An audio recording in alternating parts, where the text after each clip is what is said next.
All right, let's get into it. Today, we're looking at what might be one of the boldest national strategies I have ever seen. Seriously, we're talking about Singapore's plan for a radical reinvention, a genuine moonshot, to secure its place in a world that is just changing at a dizzying speed.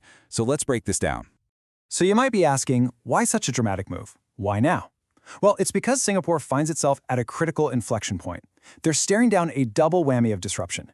Two massive global forces that are converging at the exact same time, and they threaten the very foundation of the country's economic success. And here it is, that perfect storm laid bare. On one side, you've got geopolitics.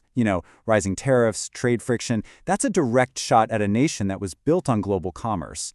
But then, on the other side, you've got this technological earthquake we call generative AI, which is poised to completely upend jobs, even entire industries. It is without a doubt a challenge on two massive fronts. So what do you do when you're faced with that kind of existential threat? Well, you don't just tweak a few policies here and there. No, you launch a moonshot. And that is exactly the framework we're talking about today. A whole series of ambitious, interconnected strategies that aren't just designed for survival, but to actually lead the way into this new future. Okay, first up, Pillar 1. The ambition here is massive, to become the undisputed global center for artificial intelligence. And look, this isn't just about trying to attract a few AI companies. It's way bigger. It's about building the fundamental infrastructure, the plumbing, the rules for the entire global AI ecosystem. Now, at the very heart of this pillar is a truly radical idea: the sovereign compute exchange. Think about this. The plan is to turn raw computing power, the lifeblood of AI, into a standardized, tradable asset, just like barrels of oil or ounces of gold. If you create a global market for this, Singapore could become the one who sets the price for the fuel of the entire AI economy. Wild. And the ambition here, it goes way beyond just economics. The goal is to become, and I love this phrase, the Geneva of AI, to become that trusted, neutral territory for the entire world, a kind of safe harbor where that ethically complex but absolutely vital AI research can happen under a secure legal framework. Singapore essentially wants to be the world's referee for AI ethics and safety. So let's move on to Pillar 2, because this really builds on that whole idea. To tackle that geopolitical threat we talked about, you have to completely rethink trade itself. So the goal here is to create a brand new system for global commerce that is just fundamentally more resilient to all those tariffs and political games. And this brings us to the core innovation here: compute-backed credits. Okay, stay with me. It's a bit like this. Instead of a transaction just being for a physical product, it's for the product plus a certified digital credit of AI compute power. Now, why does that matter? Because that digital value isn't a physical thing crossing a border. That makes it way harder to tax with traditional tariffs. It's a clever way of embedding digital value into physical trade to make it tariff-proof. So this whole system, they're calling it the Straits Trust, and it would work in 3 basic steps. First, every single product gets a verifiable digital passport, proof of its origin, its journey, everything. Second, that trustworthy passport is secured as a unique digital token on a blockchain.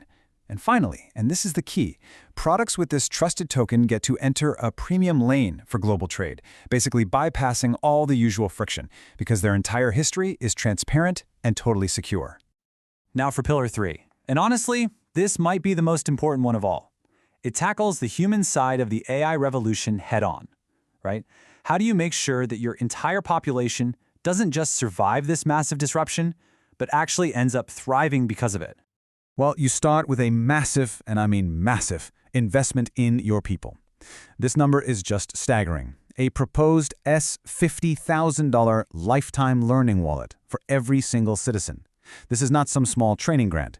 This is a fundamental commitment to continuous, lifelong reskilling as a top national priority.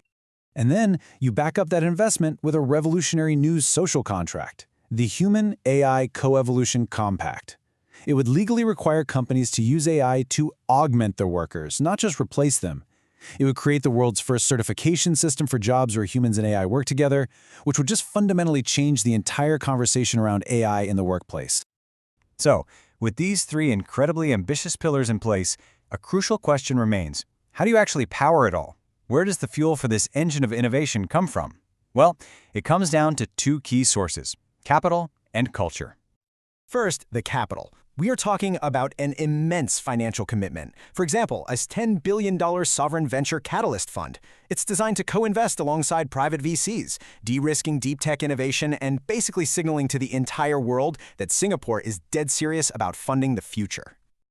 But look, money isn't enough, right? You also need a cultural shift. And that brings us to this really provocative question.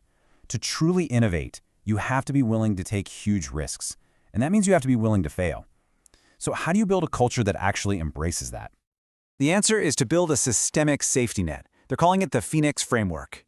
Just imagine this, an entrepreneur whose ambitious venture fails. Instead of facing ruin, they could get a restart grant. Instead of being unemployed, they might get a salaried soft landing in an entrepreneur in residence program.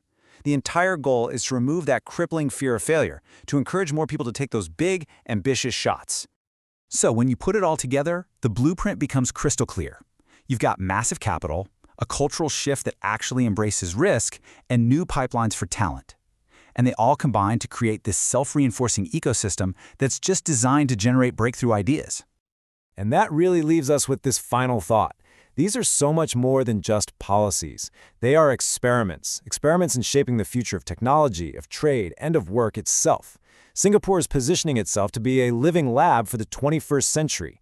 And you can bet the rest of the world will be watching very, very closely to see what lessons emerge.